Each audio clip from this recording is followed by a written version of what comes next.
नाज़रीन आदाब, आप देख रहे हैं आलमी सहारा। वक्त हो गया खबरनामे का। खबरनामा शुरू करने से पहले देखते हैं हेडलाइंस।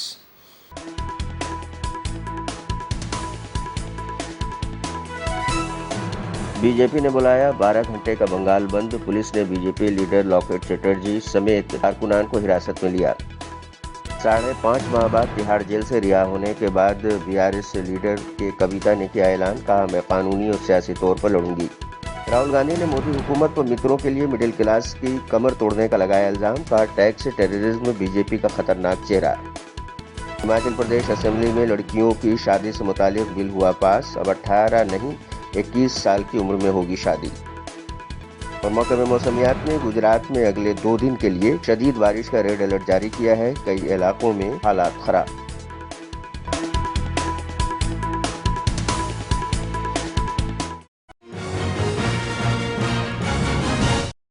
मगरबी बंगाल ने आरजीकर मेडिकल कॉलेज और अस्पताल में इज्तिमाई इस्मतरेजी और कत्ल का मामला तूल पकड़ता जा रहा है। इसकी मुखालफत में वजीर आला ममता बनर्जी के इस्तीफे का मुतालबा करते हुए बड़ी तादाद में तलबा सड़कों पर हैं। इस मुजाहरे को नबन्ना मुहिम का नाम दिया गया है। बंगाल में आज ट्रिपल टेंशन का दिन है। एक तरफ बीजेपी ने आज 12 घंटे का बंगाल बंद बुलाया है। ये बंद सुबह 6 बजे से शाम 6 बजे तक रहेगा। इस बंद को नवन्ना मार्च के दौरान मुजाहिरीन के खिलाफ पुलिस की कार्रवाई पर बुलाया गया है, लेकिन ममता बनर्जी ने दो टूक अंदाज में कह दिया है कि वो बुध के रोज कोई बंद नहीं रहेगा। सरकारी मुलाजमीन के ऑफिस नहीं पहुंचने पर उसके खिलाफ एक्शन लिया जाएगा। पश्चिम बंगाल की सड़कों पर ममता बनर्जी की सरकार और उनकी बर्बर पुलिस द्वारा इंसाफ की मांग कर रहे डॉक्टरों, बंगाल के युवाओं और महिलाओं पर जो हिंसा और दमनकारी चक्र और का जो तांडव देखा गया है वह निंदनीय तो है ही, साथ में वह मानवता को भी शर्मसार करने वाला है। क्यों आज हेलमेट क्यों पहने हुए हैं? आज तो बंद है, इसीलिए हेलमेट डिपार्टमेंट दिया। अच्छा, क्यों डर लग रहा है कि आप लोगों को? थोड़ा से तो डर लगेगा, हम लोग तो ड्यूटी करना पूरा कराना है। तो आज जो गाड़ी निकाले हैं कितना आतंक में है आप लोग? अब जिला ये नोटिस दिया हम लोग सुबह में, हम लोग को पूरा ड्यूटी करना पड़ेगा। और ये समस्त गाड़ी दिया। पुलिस ने कोलकाता के बाटा चौक पर मुजाहरा कर रहे कई बीजेपी कारकुनान को हिरासत में लिया है। पुलिस ने बीजेपी लीडर लॉकेट चटर्जी को भी हिरासत में ले लिया है। लॉकेट चटर्जी ने कहा है कि कुछ नहीं होने वाला है, बल्कि जितना हिरासत में लेंगे उतने ही और लोग इस मुजाहरे में शामिल होंगे। ये अवाम का गुस्सा है, अवाम सड़कों पर है। कुछ नहीं होने वाला है। जितना डिटेन करेंगे उतना लाखों लाखों लोग आएंगे। ये जनता का रोष है, ये जनता का आक्रोश है। जनता ने रास्ते के ऊपर आया है। पॉलिटिकल नॉन पॉलिटिकल जो लोग तिलोत्तमा के विचार के लिए रास्ते के ऊपर आएगा वो लोग कोई पुलिस लोग रोक देंगे, लेकिन विचार जारी रहेगा।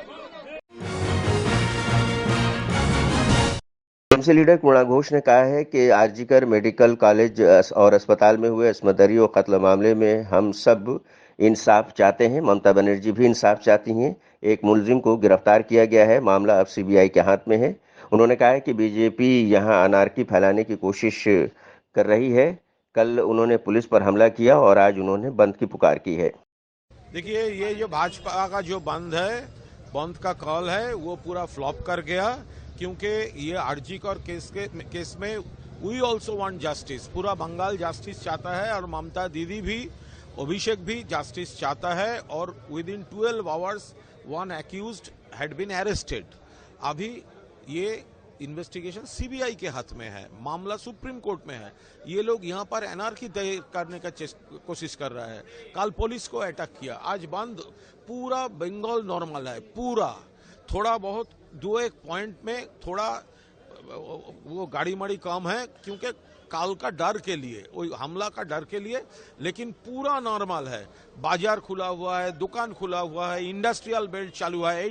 82% से ज्यादा मॉर्निंग शिफ्ट में इंडस्ट्रियल बेल्ट में काम हो रहा है, उससे ज्यादा भी हो सकता है। टी गार्डन में 80% नियर अबाउट, और more than that. IT sector में 100% काम हो रहा है। ट्रांसपोर्ट पूरा चालू है, बाजार दुकान पूरा खुला हुआ है। वो लोग कोशिश कर रहा है वो ट्रेन के ऊपर वो बनाना लीव्स फेंकने से ट्रेन बंद हो जाता है। वो सब चीप पॉलिटिक्स कर रहा है। लेकिन बंगाल, वी वांट जस्टिस, पूरा Bengal want justice from which should be given by CBI. लेकिन वो जो यहाँ पे बंद और एनआरकी का जो नाटक कर रहा है बीजेपी, बंगाल का पब्लिक उसको रिजेक्ट कर दिया आज। दिल्ली आबकारी मामले में सुप्रीम कोर्ट से जमानत मिलने के बाद जेल से बाहर आने पर बीआरएस लीडर के कविता ने कहा है कि तकरीबन 5.5 महीने बाद अपने बेटे, भाई और शौहर से मिलकर मैं आबदीदा हो गई हूं। उन्होंने कहा कि पूरा मुल्क ये जानता है कि हमें सिर्फ सियासत की वजह से ही जेल में डाला गया था। इस नाइंसाफी के खिलाफ हम लड़ेंगे और खुद को बेगुनाह भी साबित करेंगे। उन्होंने गैर कानूनी तौर पर हमें जेल भेजकर बीआरएस और केसीआर की टीम को अटूट बना दिया है। आप सभी को मेरा धन्यवाद। आप सभी को मेरा धन्यवाद। 5.5 महीने के बाद आज फैमिली से, मेरे बेटे से, पति से, मेरे भाई से, सबसे मिलके थोड़ा हम भावुक हो गए हैं। लेकिन इस स्थिति के लिए जो रिस्पॉन्सिबल है वो सिर्फ और सिर्फ राजनीति है। आप सभी जानते हो, पूरा देश जानता है, सिर्फ राजनीति के वजह से हमें जेल में डाला गया है। हमारा कोई गलती नहीं है और ये जरूर हम फाइटर है, हम लड़ेंगे, हम अपने आप को बिल्कुल बेगुनाह साबित करेंगे। Thank you so much. जय तेलंगाना।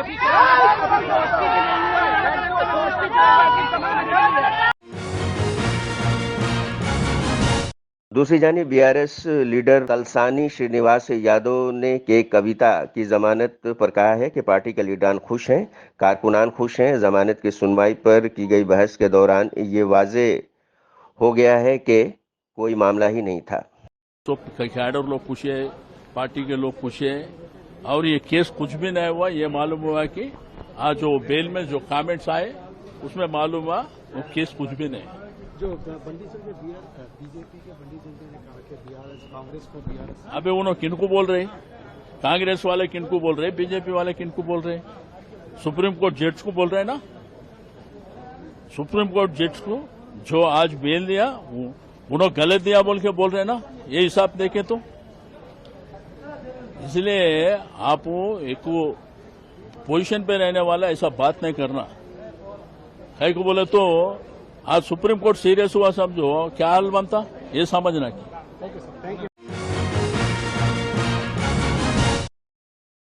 जेएनयू के कई तलबा गुज़श्ता 15 दिनों से भूख हड़ताल पर बैठे हुए हैं। ये भूख हड़ताल 12 अहम मुतालबात को लेकर हो रही है और अब खबरें सामने आ रही हैं कि कुछ बड़े मुतालबात मानने के लिए यूनिवर्सिटी इंतजामिया तैयार हो गई है।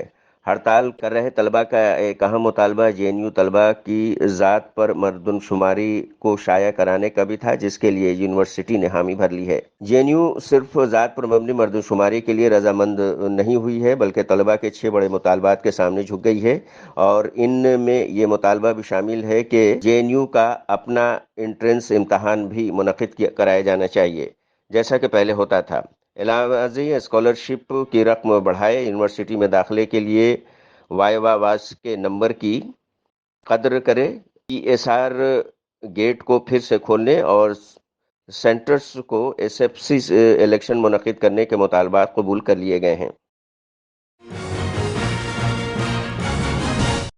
लोकसभा में हिज़्ब इख्तिलाफ के लीडर राहुल गांधी ने मंगल के रोज मरकजी हुकूमत पर टैक्स टेररिज्म के जरिए से मुतवस्सित तबके की कमर तोड़ने का इल्जाम आयद किया और दावा किया कि ये सब वज़ीर आज़म नरेंद्र मोदी मित्रों की मिल्कियत बचाने और उनमें इजाफा करने के लिए किया जा रहा है। उन्होंने कहा कि वो इस दहशतगर्दी और नाइंसाफी के खिलाफ सभी मेहनतकश व ईमानदार हिंदुस्तानी शहरियों के साथ खड़े हैं। राहुल गांधी ने यह भी कहा कि टैक्स टेररिज्म बीजेपी हुकूमत का एक खतरनाक चेहरा है। यही सच्चाई है। आज हिंदुस्तान में टैक्स टारगेट का भार पूरी तरह से मुतवस्सित तबके की आमदनी पर डाल दिया गया है। उन्होंने दावा किया है कि मुतवस्सित तबके की तनख्वाह में सालों से कोई इजाफा नहीं हुआ है, लेकिन इनकम टैक्स में बेतहाशा इजाफा हो रहा है। हिमाचल प्रदेश में लड़कियों की शादी के लिए कम से कम उम्र 21 साल करने से मुतालिक बिल रियासती असेंबली में मंजूर हो गया है। असेंबली में मंगल 27 अगस्त के रोज हिमाचल प्रदेश बाल विवाह प्रतिषिध विधेयक 2024 से पेश किया गया था, जिसको मंजूरी मिल गई है। सेहत, समाजी इंसाफ और इख्तियारात के वजीर धनी राम शांडिल ने इंसदाद इत्फाल शादी हिमाचल प्रदेश तरमीमी बिल 2024 पेश किया और इसे बगैर बहस के इत्तेफाक राय से मंजूर कर लिया गया। अब इस बिल को मंजूरी के लिए गवर्नर के पास भेजा जाएगा। काबिल जिक्र है कि रियासत में फिलहाल लड़कियों की शादी के लिए कम से कम 18 साल की उम्र है। रियासती हुकूमत ने इसमें 3 साल का इजाफा कर दिया है और इसके तरमीम शुदा मसवदे को रियासती काबीना ने 7 महीने पहले ही अपनी मंजूरी दे दी थी। मंगल के रोज ऐवान में तरमीम शुदा बिल को इत्तेफाक राय से मंजूर कर लिया गया है।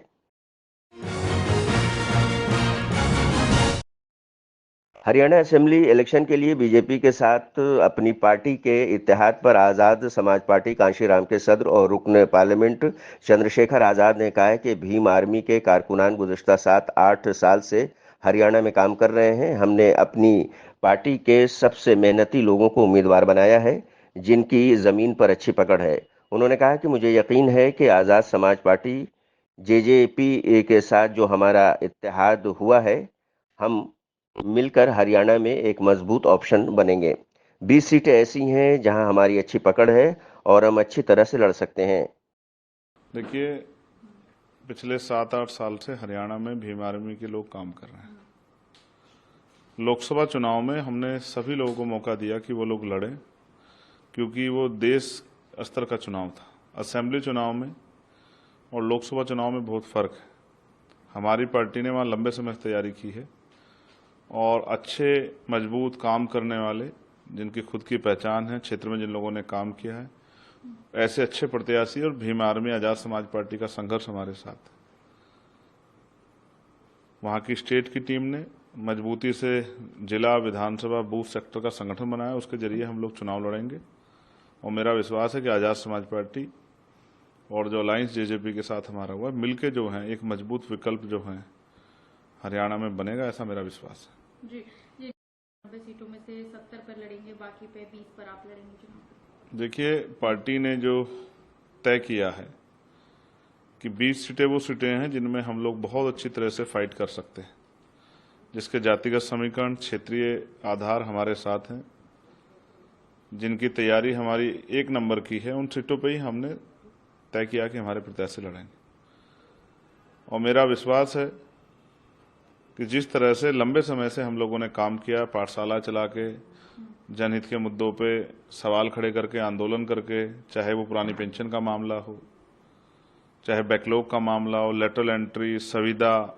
आउटसोर्सिंग, ठेकेदारी के जरिए जो पक्की नौकरियां खत्म करके कच्ची नौकरियां दी जा रही, इनके विरोध में आंदोलन हो, चाहे बढ़ती महंगाई के खिलाफ हो, बेरोजगारी के खिलाफ हो, चाहे महिला सशक्तिकरण सुरक्षा का विषय हो, चाहे किसानों की फसलों का दाम हो या मजदूरों के लिए न्यूनतम वेतन की बात है। अच्छे जो हमारी पॉलिसी में है कि गरीबों के लिए अच्छे स्कूल खुलें, किसान का बेटा भी, मजदूर का बेटा अच्छी पढ़ाई कर पाए, अच्छे हॉस्पिटल मिले जिनमें इलाज की व्यवस्था प्रॉपर जो है, वहाँ मशीनें हों जांच के लिए, चाहे वो ईसीजी हो, अल्ट्रासाउंड हो या एक्सरे मशीन हो, तमाम चीज़ों पे लंबे समय से हम लोग काम कर रहे हैं। तो मेरा भरोसा है कि जो जिस नीतियों पे हम लोग काम कर रहे हैं, तो जनता का आशीर्वाद हमारे साथ रहेगा, जनता का आशीर्वाद हमें मिलेगा।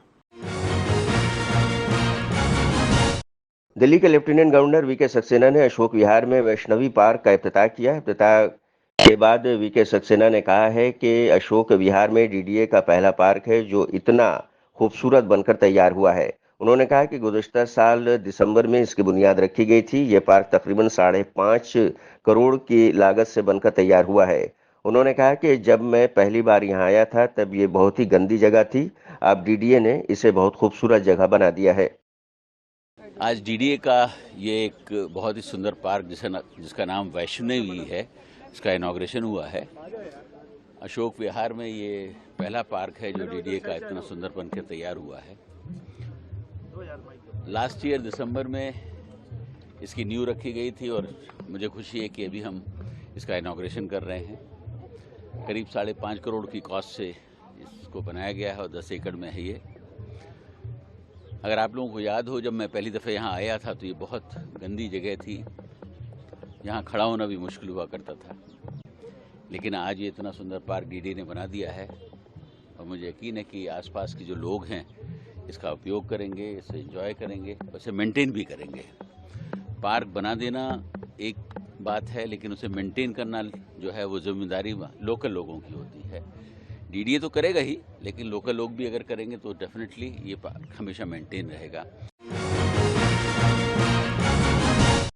महकमे मौसमियात यानी कि आईएमडी ने गुजरात में अगले 2 दिनों तक मूसलाधार बारिश के हवाले से रेड अलर्ट जारी किया है। बुध के लिए मगरबी राजस्थान और अंडमान निकोबार जजायर में और जुमरात के लिए मगरबी राजस्थान, केरला और उड़ीसा में बारिश के सिलसिले में ऑरेंज अलर्ट जारी किया गया है।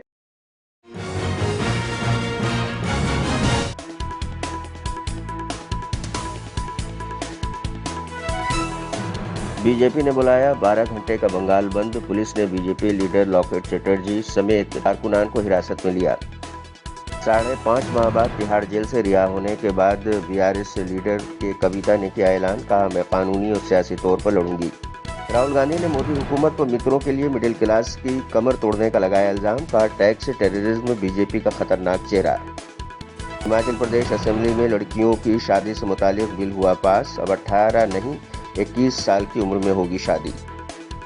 और महकमे मौसमियात ने गुजरात में अगले 2 दिन के लिए शदीद बारिश का रेड अलर्ट जारी किया है। कई इलाकों में हालात खराब।